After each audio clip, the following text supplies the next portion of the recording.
Look how cute these turned out. I got black beads, I got natural color beads, I got beads for days.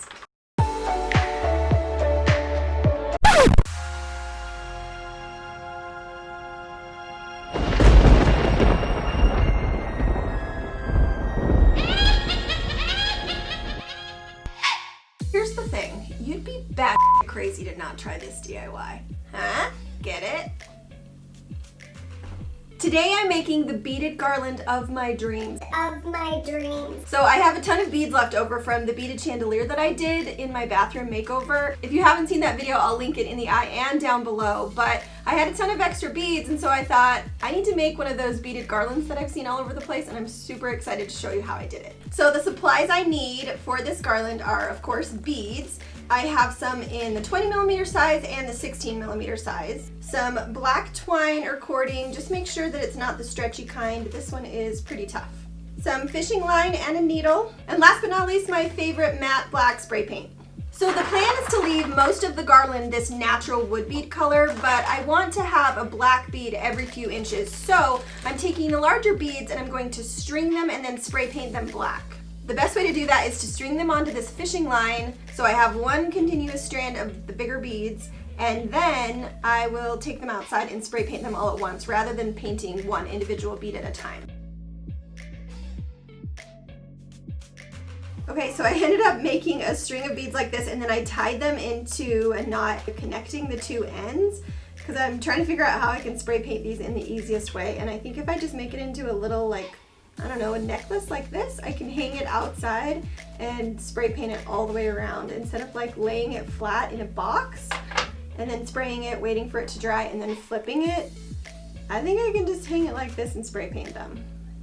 So while the black beads are outside drying, I'm gonna get to work on my tassels for the ends of the garland. So I'll just take this black twine and I'll cut off about, I don't know, 8 inches for each tassel.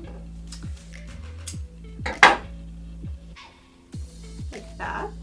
So I'll just unwind a bunch of twine just so I have a bunch to work with.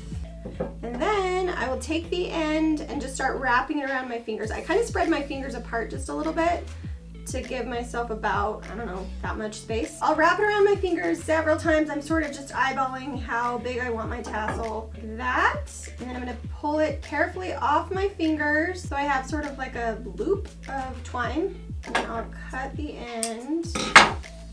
And inside that loop, I will take that string that I cut off at the beginning and just tie the loop together like this. So once I've tied it off, I am left with sort of this like loop of string like this. It's starting to resemble a tassel, but I want to make sure I tie it off right here. So I'll take that other string that I cut and lay the tassel on top of it, and then just tie it in a double knot as well. And then it almost looks like a tassel just like that, but I need to cut the ends.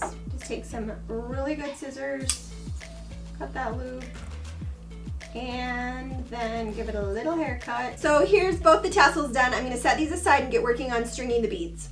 If you've ever strung beads before, you know that it's quite the process. You can do this in front of a show or while you're taking a bath. Maybe don't do it while you're taking a bath. But you can do it while you're doing other things. I'm just gonna start stringing some of them and show you how to attach the tassel on the other end, and then I'll show you the big reveal.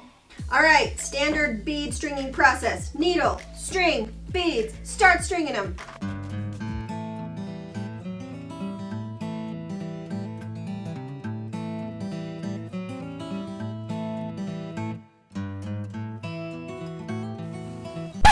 So I'm just still here, stringing beads hours later. Hey Sarah, you forgot your bat wings.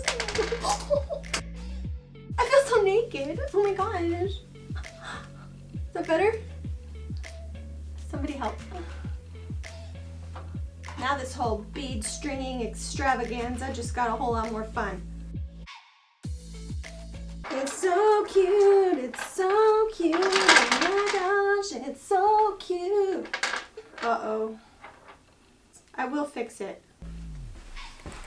Okay, I'm back. I'm back to finish the beaded garland of your dreams and mine. Okay, so now that I've got all my beads strung, the last thing to do is just attach the tassels to each end. So here's the way I'm gonna do it. I'm I'm gonna take a needle and attach it to one of the ends again. So I'll just take my needle and go through the tassel like I'm stringing on a bead, and pull it all the way down, and then go back through the tassel a few times, tying a knot, like looping through with my needle to secure it over and over until it feels really tight. And then I'll take my needle and go back down through the top of the tassel and out the bottom to hide the twine. And then I'll give it one little final haircut, and voila, it's all done. I love how this turned out. It's so pretty. And honestly, I think because of the neutral color palette, I really can keep it out all year round. I've seen them styled on coffee tables or bookshelves or even just around picture ledges or a mantle. I just think it's such a great element of texture in any decor style, and it's just a great layering piece.